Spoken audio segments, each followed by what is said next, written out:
Chapter 3 Operation Fishy Revenge.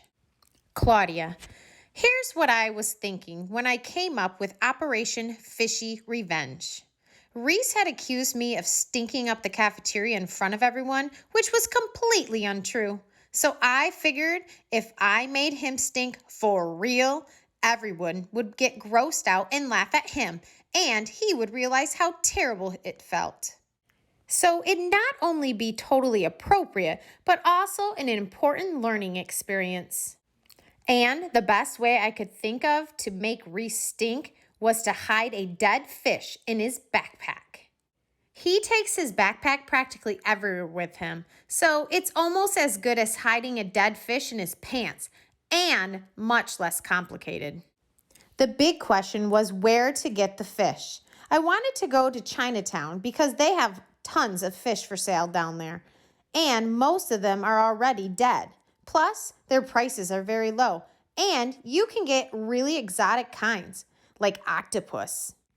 But it was Monday night, and I have guitar on Tuesdays and student government on Wednesdays, so the earliest I could get to Chinatown was Thursday, and that was only if I could convince Ashley to take me there because my parents won't let me ride the subway alone. This, by the way, is completely stupid.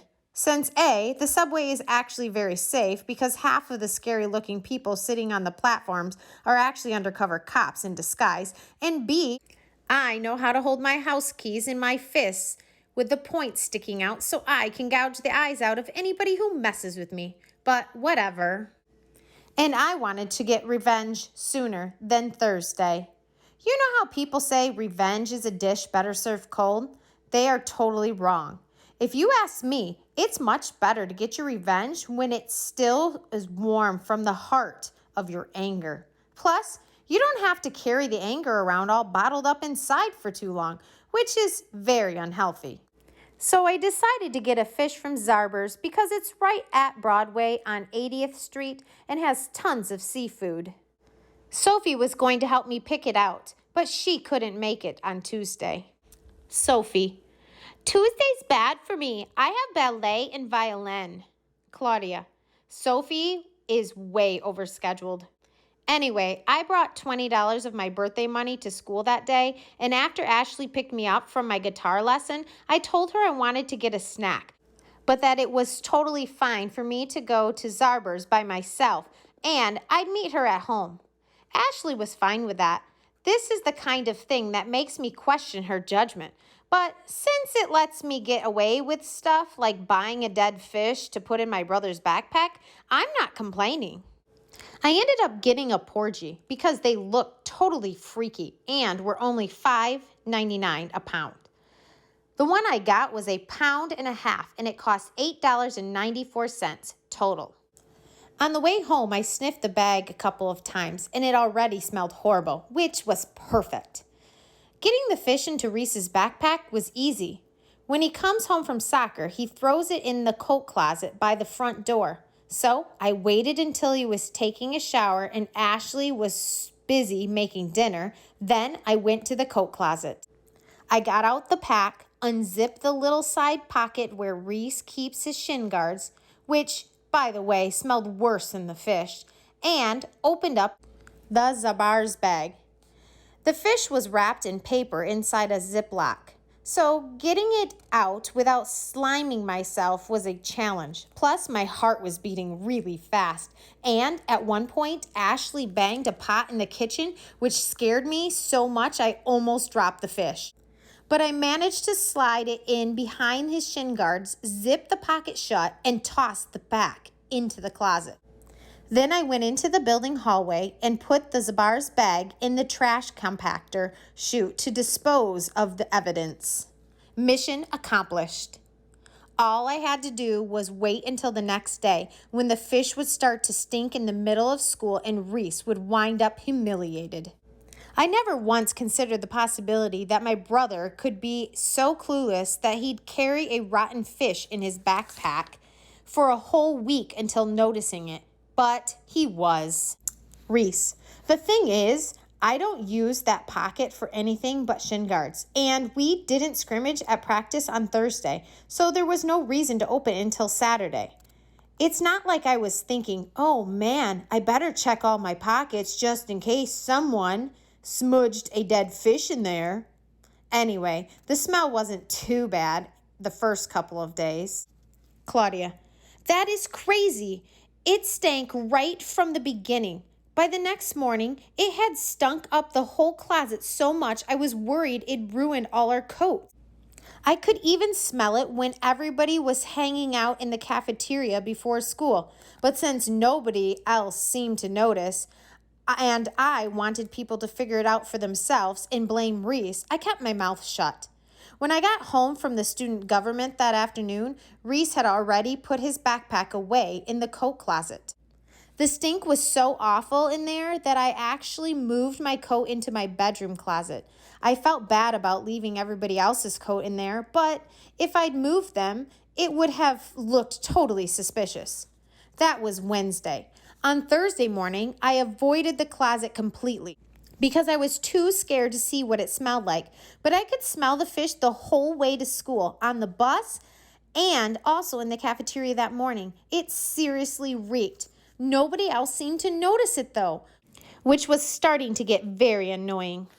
Reese, I definitely started smelling something fishy at one point. But I just thought it was like when you go to the seashore and it's stinky everywhere. I figured New York's close to the seashore. That's why it stinks. Other people smelled it too. Like I remember Mrs. Brenner sniffing the air in English class on Thursday and going, okay, who stepped off the fishing boat? And that same day, Kalisha Hendricks, who sits behind me in math, poked me and said, is that you? That nasty smell? I sniffed my armpit and said, does it smell like a man? And she said, yeah, Aquaman. Then she sniffed the air and went, dead Aquaman. That was pretty funny. Kalisha's hilarious. Plus, she's awesome at math. I actually wish she sat in front of me because then I could copy off her without turning around. Anyway, the fish was definitely getting kind of reeky by Thursday. In the locker room after soccer, everyone got in a big fight over whose shoes were making the whole place stink. But that was pretty funny too. Claudia, by Thursday night, it seemed like Operation Fishy Revenge was backfiring. I could not believe how clueless my brother was. And I was getting very worried about the rest of the coats in the closet. So right before dinner, I secretly went and got Reese's backpack, which was so rank I could have bailed on the whole thing and gotten rid of the fish. Except that by then, I was too grossed out to even unzip the pocket and move the backpack out of the apartment to our building's emergency stairwell.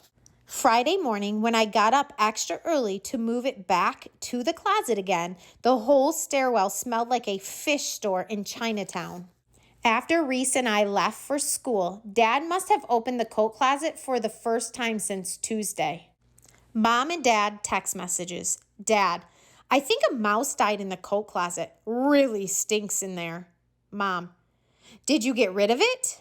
Dad, no time. I had to go to work. Left message for Ashley to search closet. Mom, did you take coats out? Dad, didn't think of that. Mom, Eric, calling Ashley now. Claudia, Friday morning in the cafeteria, I was sure Reese was going to get what was coming to him. But even though everybody could smell the stink by now, nobody nailed Reese for it.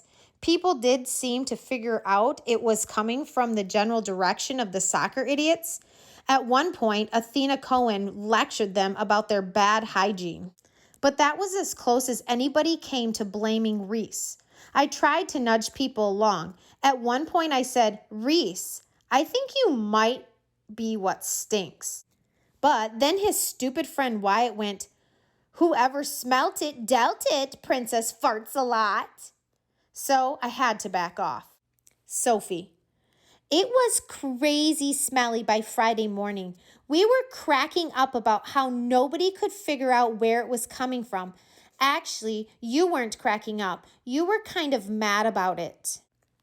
Claudia, I was like half mad, half worried because I didn't know how it was going to end. Reese, at one point in math class, Miss Sanatoga brought in two other teachers to try to figure out what the smell was, and they were all wandering around the room sniffing things. The same thing happened in English, but James Manatoli is in both of those classes with me, and I just figured it was him. He's the kind of person who'd totally believe would smell like dead fish on purpose.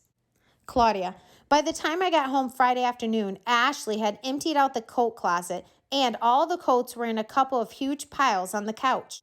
They all smelled like dead fish.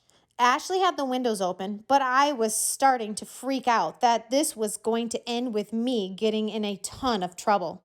Fortunately, though, Reese had an early soccer game the next morning in Brooklyn. Since Wyatt's mom was driving them to the game, Reese stayed overnight at the Templemans, and he took his backpack with him. Reese, Mrs. Templeman is kind of uptight, and she keeps her house super clean. So she started complaining about the smell pretty much the minute I walked into the door. I left my backpack up in Wyatt's room. Then we went down to the kitchen to get a snack, but all they had was fruit and some kind of organic popcorn that tasted like cardboard. We were eating the cardboard when I heard Wyatt's mom scream. Then there was this kabam, kabam, kabam on the stairs. And a second later, Mrs. Templeman ran through the kitchen yelling, "Ah!" and holding my backpack in front of her. She went straight out the door into their backyard. Almost nobody in New York City had a yard, so you'd think it'd be totally cool that Wyatt does. But the Templeman's backyard is mostly just plants and furniture. And whenever we try to play soccer out there, Mrs. Templeman yells at us. So it's actually not that cool.